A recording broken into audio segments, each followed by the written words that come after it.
Hello po, magandang tanghali po sa inyo mga kaibigan. Nandito po ako ngayon sa Camellia, Tierra Nevada sa may General Trias, Cavite. So ang location pong ito ay matatagpuan sa Barangay San Francisco, General Trias. So malapit sa mga pangunahing daan tulad ng Aguinaldo Highway, Governor's Drive at Daang Hari, at may access rin sa mga expressway kagaya ng Cavitex MCX.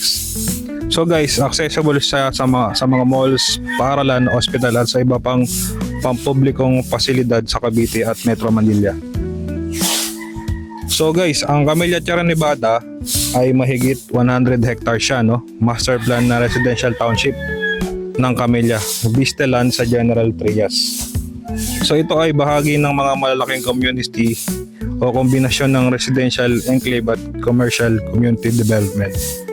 So ang kagandahan dito guys ay gate secured siya community na may 24 hours security at perimeter fence. So guys, papakita ko na sa inyo ang binibentang house and lot dito sa Tierra Nevada. So tara po.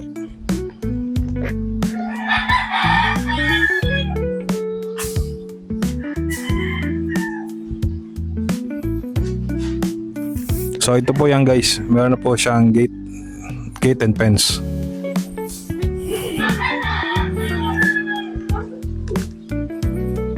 Ayan.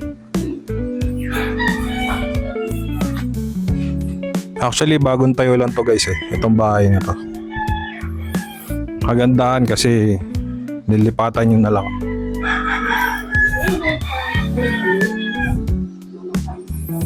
So ito yung pinaka niya, carport. So may gate na rin yung carport niya guys. Yan. Hello kayo, hello. Hello sa mga... Hello! Yan.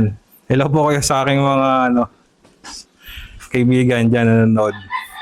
So ito ko yun ay abot to ng ng ilang square meter? Ito, this is 92 square meter.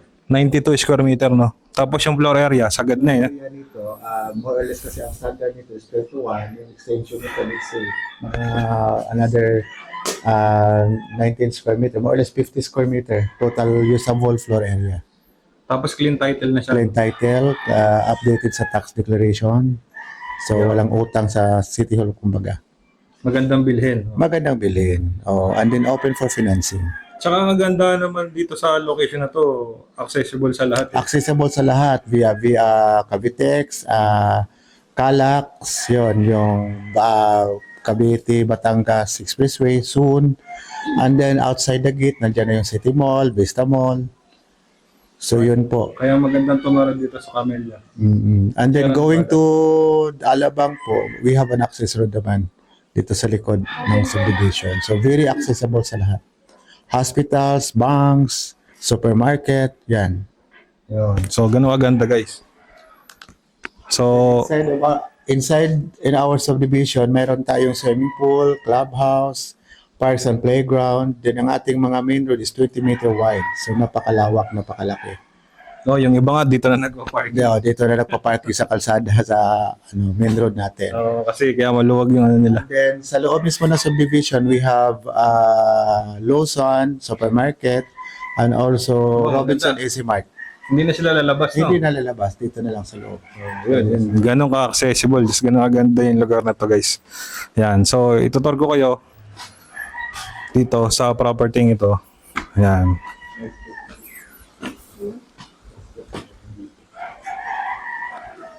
Maganda bagong pintura nga lang din Ito guys, binibenta to nasa around 4.5 million ang benta. Yan. Negotiable daw, yun narinig nyo.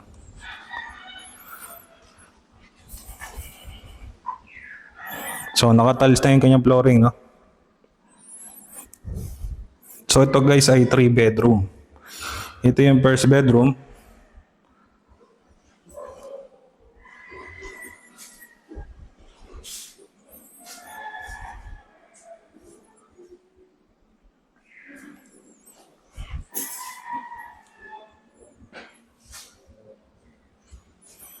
Tapos, yung katabi niya, ito yung second bedroom.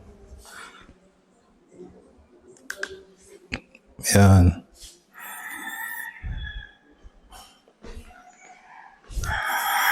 So, meron na siyang ano dito, para sa aircon. Nalagyan na lang, oh. Binutasan na nila eh.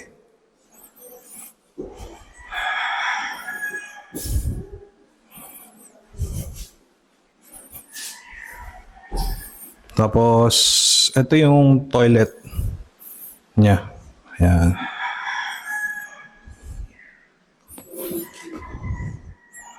Toilet and bath. Meron siyang exhaust window dito. Sa carport yan eh.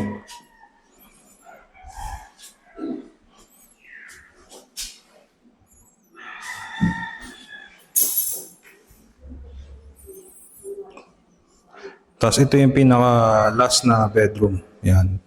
So 3 bedroom siya, 1 toilet and bath. So lahat yun naka-tiles na. No? So talagang lilipatan na lang to. Yan. Tapos meron siyang window dito. No? So lahat ng kwarto niya naka-grills na. No? Yung window.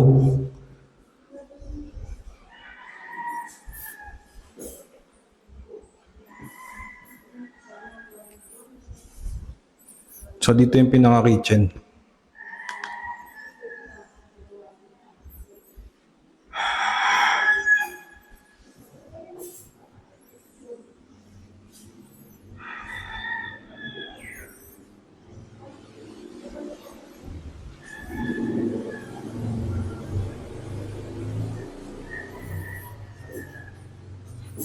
So dito yung pinaka ano niya, laundry area. Yan. Yan. Ang ganda, no? Malakas yung hangin. Malakas yung simoy ng hangin.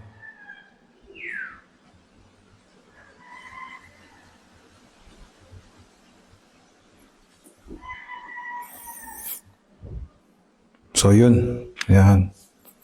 So kung meron po kayong katanungan dito or gusto niyo siyang makita ng personal, nandiyan po yung aking number.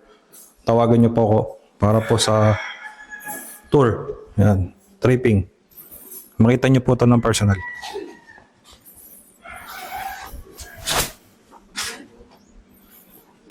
Yan. So binibenta po ito sa halagang 4.5 tapos negotiable pa daw.